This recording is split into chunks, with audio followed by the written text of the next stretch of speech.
Natural resources availability and quantity determine the existence of humanity as a whole. And even if, without oil, coal, and iron, humanity has existed for several millennia, then any Homo sapiens representative hardly live a month without food, a week without water, and without air.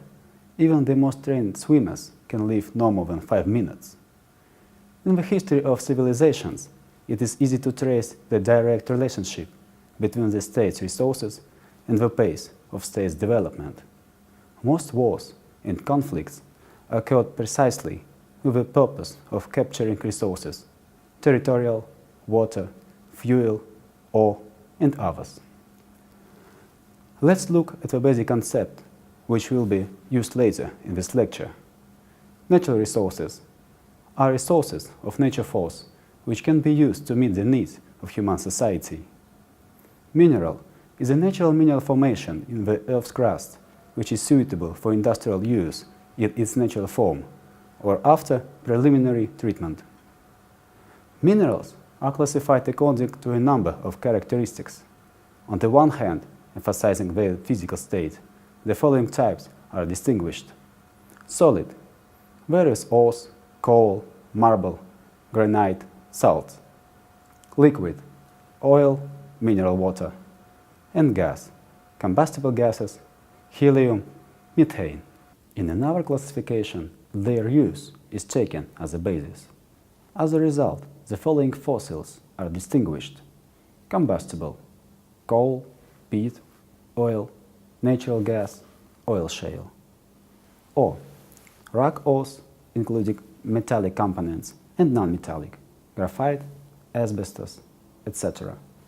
Non-metallic and non-combustible minerals, for example, sand, gravel, clay, chalk, limestone, salts. Gemstones and ornamental stones are in a separate group. By origin, minerals are divided into igneous, metamorphic, and sedimentary. Mineral raw materials are minerals extracted from the subsoil. Ore is a mineral aggregate from which chemical elements or minerals are extracted for use in industry. Mineral deposit is a part of the Earth's crust in which, as a result of certain geological processes, there was an accumulation of minerals in terms of quantity, quality, and conditions of occurrence suitable for industrial use. World consumption of mineral resources throughout the 20th and beginning of the 21st century is characterized by constant growth, the involvement of new minerals in industrial processing, as well as high heterogeneity in the regions. Developed and some developing countries with a high level of industrial production use natural raw materials in 10 and hundreds of times in gross volume more in comparison with the countries of Africa, Southeast Asia. In addition, a significant number of ore, coal, oil, and gas-bearing provinces, many of which have been used for more than 100 years, are significantly depleted. Many deposits of ferrous, non-ferrous, and noble metals, as well as stone-colored raw materials, in the Middle and Southern Urals are a great example of this process. During the 20th century, many mineral deposits have been discovered in Russia, including oil, gas, coal, ferrous, non-ferrous, rare and noble metals, rare earth elements, mining and chemical non-metallic technical raw materials, precious and semi-precious stones, and so on.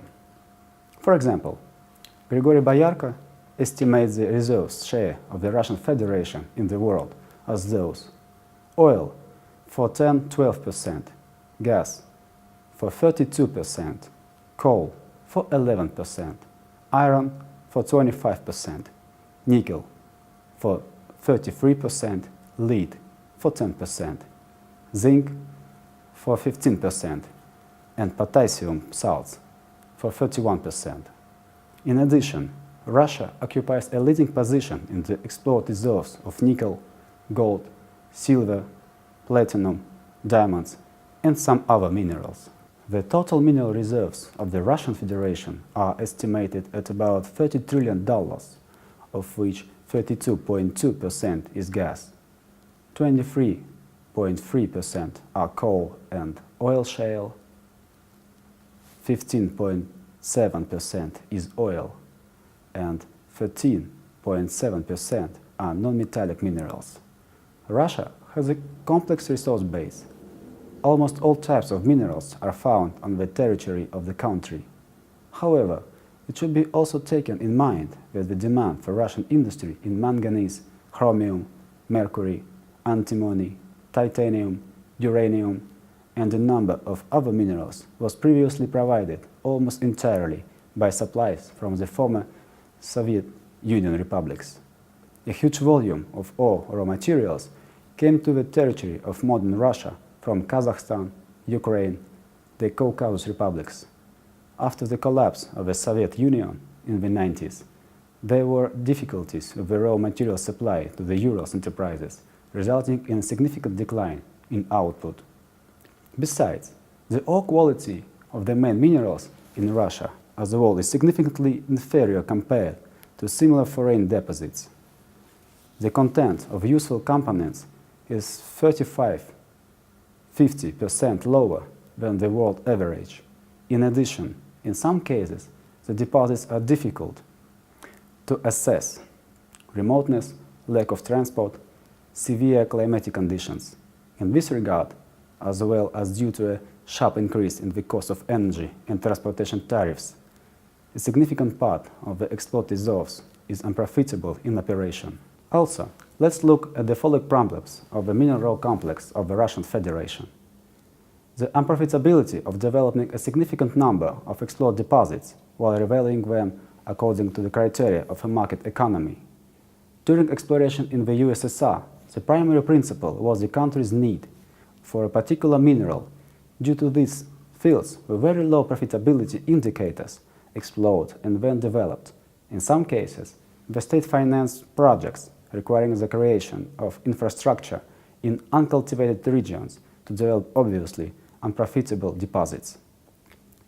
Non-competitiveness of a significant number of mineral deposits in comparison with foreign counterparts. Low availability of explored reserves of individual mining enterprises, especially in mature, long-established mining areas. Unfavorable geographic location of the explored mineral deposits, which requires large capital investments for their development. Low rates of preparation for the development of new fields in exchange for refining and commissioning of new capacities.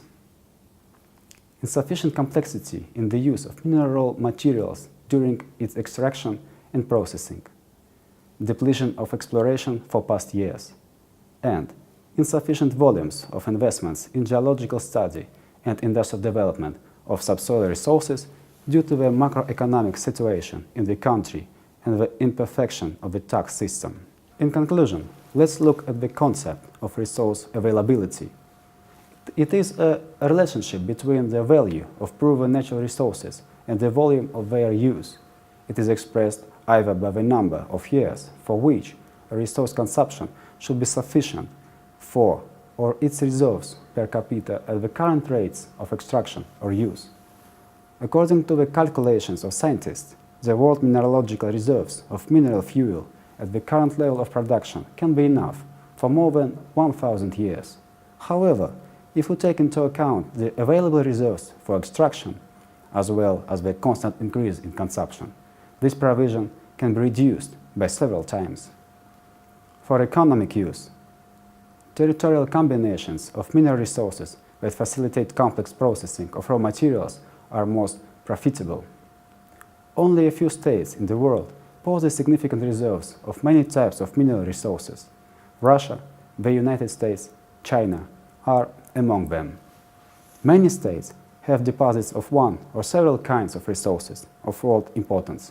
For example, the countries of the Near and Middle East have oil and gas deposits. Chile, Zaire, Zambia have copper deposits. Morocco and Nauru have phosphorites, etc.